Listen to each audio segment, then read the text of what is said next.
Antes de mergulhar nesta história incrível, considere se inscrever no canal e ativar o sininho. Cada história aqui tem algo a dizer, e você não vai querer perder nenhuma. No luxo silencioso e discreto do Hotel Grande Rei, localizado no coração de Berlim, o tempo parecia fluir de forma diferente, como se estivesse suspenso entre o passado e o presente. Os vastos corredores de mármore polido, iluminados por lustres imponentes, mal ecoavam os passos suaves dos hóspedes cuidadosamente selecionados. Ali a alta sociedade europeia e as elites internacionais vinham em busca não apenas de conforto, mas também de uma preciosa forma de privacidade. Longe de olhares indiscretos, longe de julgamentos. Nesse ambiente refinado, em uma pequena sala de massagem com iluminação suave e paredes cobertas por painéis de madeira escura, um homem trabalhava. Seu perfil modesto contrastando com a opulência do ambiente.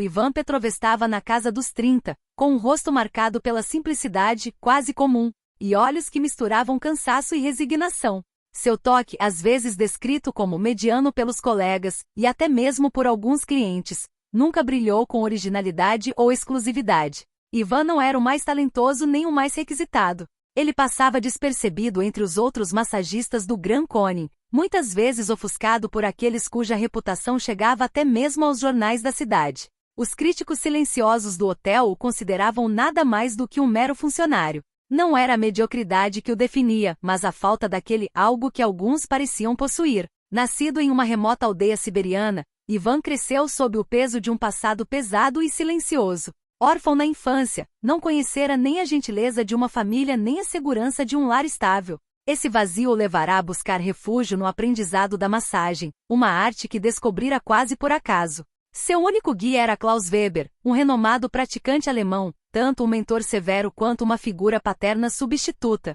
Klaus viu nele um potencial bruto, mas também impôs uma disciplina impecável forjada no rigor germânico.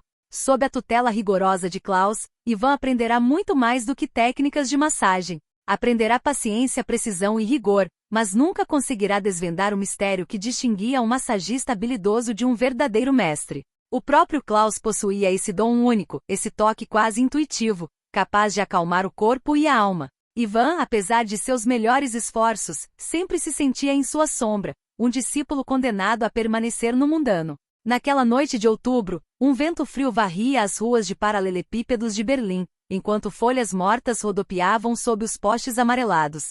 O Grand Koning brilhava com suas luzes douradas, um refúgio para aqueles que sabiam como entrar e um muro para aqueles que não sabiam. Quando a porta do spa se abriu para receber uma figura feminina, tudo pareceu desacelerar. Ela parecia uma aparição. Anna von Falkenhayn, a respeitada e temida CEO de um conglomerado industrial alemão, era uma das mulheres mais poderosas da Europa. Sua reputação a precedia, uma mulher de carisma implacável, cujas decisões radicais e intelecto aguçado moldaram um império industrial e tecnológico. Mas por trás dessa fachada de aço e sucesso, Anna abrigava um lado sombrio que poucos haviam vislumbrado. Os poucos que a conheciam falavam dela com uma mistura de admiração e medo, evocando uma profunda solidão e um mistério quase palpável. Ninguém sabia o que ela realmente buscava em seus momentos de descanso, e suas visitas ao spa eram sempre envoltas em um silêncio quase sagrado. Naquela noite, ela fez um pedido incomum.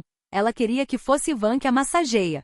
O pedido causou um alvoroço silencioso nos bastidores. Os outros massagistas trocaram olhares incrédulos, alguns céticos, outros, menos honestos, invejosos. Por que uma mulher como Anna escolheria um massagista cuja reputação era, na melhor das hipóteses, mediana? Ivan, porém, ficou paralisado, incapaz de entender. Seria um erro? Um capricho estranho? Ou algo mais profundo do que mero acaso? O mistério estava completo, e esta noite marcaria um ponto de virada na vida de ambos. Após a sessão, um silêncio denso, quase sagrado, se instalou. A sala estava fracamente iluminada por uma luz suave que se filtrava através de cortinas grossas. O aroma sutil de óleos essenciais ainda pairava no ar, misturando-se à respiração calma, porém controlada, de Anna von Falkenhayn. Enrolada numa toalha branca, ela permanecia ereta e impassível. Os cabelos ainda úmidos caíam soltos sobre os ombros, e seus olhos, dois clarões de aço temperados por uma dor antiga, fitavam Ivan sem piscar. Ele recuou, pronto para fechar a porta, pensando que tudo estava acabado. Mas sentia que algo, ao contrário, estava apenas começando. Anna quebrou o silêncio com uma voz calma, sem tremer, mas afiada como um bisturi. Eu te ofereço uma noite. Ela deixou um silêncio. Uma noite inteira fora deste lugar por $1 milhão. Nenhuma pergunta, nenhuma palavra. Só você. E eu. Ivan ficou petrificado. A oferta pairava no ar, irreal, absurda. 1 milhão. Uma quantia que não pertencia ao seu mundo. Uma noite. Ele, um simples massagista comum modesto, convidado a entrar no espaço íntimo de uma mulher cuja vida estava a anos-luz da sua. A princípio, ele pensou que fosse uma provocação. Um jogo cruel. Mas Ana não estava sorrindo. Ela não estava brincando. Ela estava séria, inabalável, como se aquela proposta envolvesse algo vital. Por que eu? Ele queria perguntar. Mas se conteve.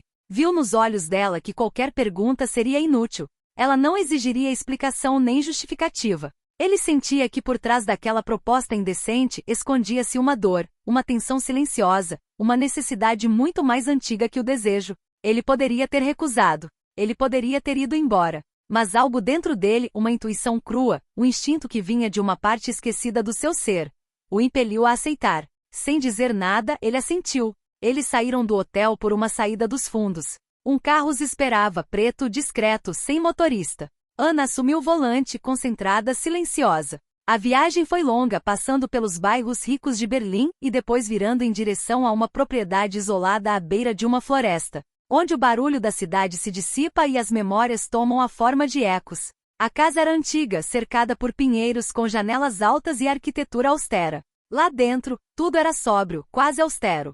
Nenhuma ostentação, apenas silêncio e a luz fraca de uma lareira. Durante aquela noite nenhum dos dois disse uma palavra. Nenhum gesto apaixonado, nenhuma luxúria, apenas a proximidade silenciosa de dois seres que carregavam, cada um, uma ferida da qual o outro ainda não tinha consciência. Ana não queria possuir Ivan, não queria seduzi-lo, nem encontrar consolo em sua carne. Queria estar ali simplesmente ao lado dele, como se sua presença, sua respiração, sua própria existência tivessem um significado muito mais antigo e íntimo para ela. Ivan, inicialmente tenso, aos poucos se deixou invadir por uma estranha paz, como se, sem perceber, estivesse exatamente onde deveria estar, como se toda a sua vida, por mais tediosa e invisível que fosse, o tivesse levado àquela noite. O amanhecer finalmente surgiu. Uma luz suave, triste e cinzenta deslizou pelas paredes. Ana já estava acordada. Levantou-se, nua sob um vestido de seda, e aproximou-se de uma pequena caixa em uma prateleira. Tirou um envelope, velho e gasto, que segurou com a lentidão de quem manuseia fragmentos de memória. Ela voltou para Ivan, que havia se endireitado, ainda incerto, ainda frágil. Olhar para, ela disse simplesmente. Ela lhe entregou uma fotografia. Uma imagem em tom sépia, quase desbotada. Mostrava um jovem, sorrindo timidamente, carregando uma criança nos braços. O homem tinha feições de um passado distante, mas familiar. O bebê em seus braços o olhava com absoluta confiança. Ivan reconheceu o homem. Klaus, seu mentor. O único pai que ele já conhecera. Primeiro, ele sentiu um aperto na garganta, depois uma sensação de queimação atrás dos olhos. Olhou trêmulo para Ana, mas ela já estava falando. Este é Klaus Weber, meu pai. E você é filho dele. As palavras caíram lentamente, como um machado silencioso. Ivan sentiu o chão ceder sob seus pés. Suas pernas fraquejaram. Tudo o que ele pensava saber, tudo que havia construído à sombra de Klaus, de repente estava rachando. Eu gostei, disse Ana, seu olhar perdido em uma distância que só ela conseguia ver. E ele me abandonou. Sem dizer uma palavra. Ele me levou, depois me deixou. Mas eu engravidei. Meu pai, um homem honrado, mas inflexivelmente severo, me mandou embora. Perdi tudo. Klaus desapareceu. Levei anos para encontrar qualquer vestígio dele. E esta noite, ela fez uma pausa, eu sabia.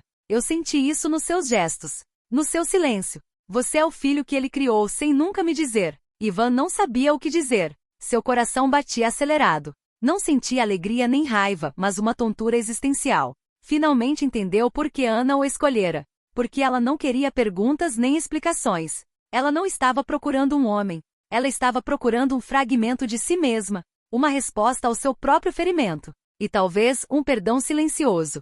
Este milhão não era um pagamento. Não era a recompensa por um serviço, nem a compra do silêncio ou de um corpo. Ana depositou este milhão com uma lentidão quase cerimonial, como colocar uma chave antiga na soleira de um cofre lacrado. Era um convite para abrir uma porta trancada há décadas. Uma porta que dava acesso não a uma simples herança financeira, mas a uma história subterrânea, tecida por feridas familiares, amores impossíveis. Traições estatais e silêncios pesados demais para suportar. Ana não estava tentando preencher um vazio por capricho. Ela estava tentando consertar um erro. Ou pelo menos, dar a Ivan a chance de entender que sua existência, longe de ser fruto do acaso ou de uma vida modesta escolhida por omissão, fazia parte de uma teia muito maior e muito mais antiga. Depois daquela noite passaram longas horas percorrendo os caminhos da propriedade da família. Ana falava pouco, mas cada palavra pesava como uma pedra no edifício que ela estava reconstruindo lentamente. Não te encontrei por acaso, ela murmurou uma manhã, com os olhos perdidos na névoa de um jardim de inverno.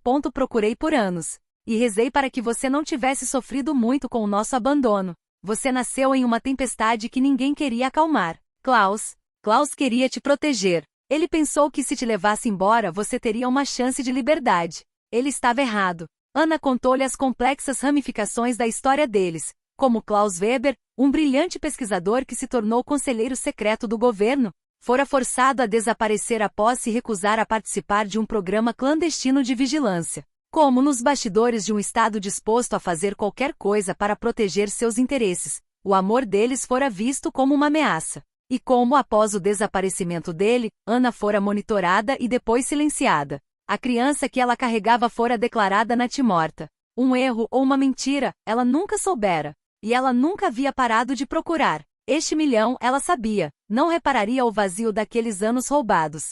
Mas representava o primeiro ato de reparação. Um reconhecimento. Uma forma de justiça finalmente cumprida. Ela lhe ofereceu um lugar no império familiar, não como um gesto de caridade ou estratégico, mas como um dever. Como uma forma de retribuir ao filho o que a história lhe negara, seu nome, seu lugar, sua legitimidade. Ivan permaneceu em silêncio a princípio. Sempre viverá à margem, à sombra dos poderosos. Ser simples e discreto lhe caía bem. Mas no fundo, uma parte dele sempre sentirá essa desconexão, essa estranheza nos olhos dos outros, essa intuição de que pertencia a uma história que lhe fora oculta. Ele entendeu então que sua suposta mediocridade não era resultado de uma carência, mas de um exílio. Ele não fora fraco, fora mantido à parte. O que muitos viam como um simples massagista de gestos precisos e silêncios tranquilizadores era, na verdade, um herdeiro. Um homem nascido no coração de uma história enterrada, o repositório de conhecimento, um nome, um peso, mas também de poder. Poucos meses depois, Ivan não era mais o mesmo homem. Ele havia deixado o spa, não sem gratidão, e se mudado para uma ala da casa da família. Ana o apresentará o complexo funcionamento da empresa, onde os jogos de poder eram sutis, as alianças mutáveis e os olhares, muitas vezes, desconfiados. Mas ele tinha uma força silenciosa que nada conseguia abalar, um olhar firme que silenciava qualquer ambiente. Ele não levantava a voz, não buscava aprovação, ele impunha presença. E logo se tornou um mistério nos corredores do poder, esse novo homem que viera do nada, cujo nome circulava em voz baixa, mas cuja influência continuava a crescer. Suas mãos, outrora admiradas por sua habilidade, haviam se afastado do contato físico, mas agora guiavam decisões estratégicas, direções discretas que transformaram profundamente a empresa. E Ana, sempre digna e solitária, parecia ter encontrado uma nova paz. Ao lado dele, ela não era mais a mulher gélida que temíamos, mas uma figura quase maternal, cuja antiga dor finalmente encontrara sentido. Então aquela noite de $1 milhão não foi uma transação. Foi um ponto de virada. Um ponto de inflexão entre duas vidas, duas verdades. Era o início de um renascimento, lento, sério, mas cheio de esperança. Onde poder e ternura deixaram de ser conflitantes. Onde segredos, uma vez revelados, não mais causavam medo. E onde pela primeira vez Ana e Ivan olhavam para o futuro não como uma extensão do passado, mas como um território a ser construído em conjunto. Não mais em silêncio, mas na verdade.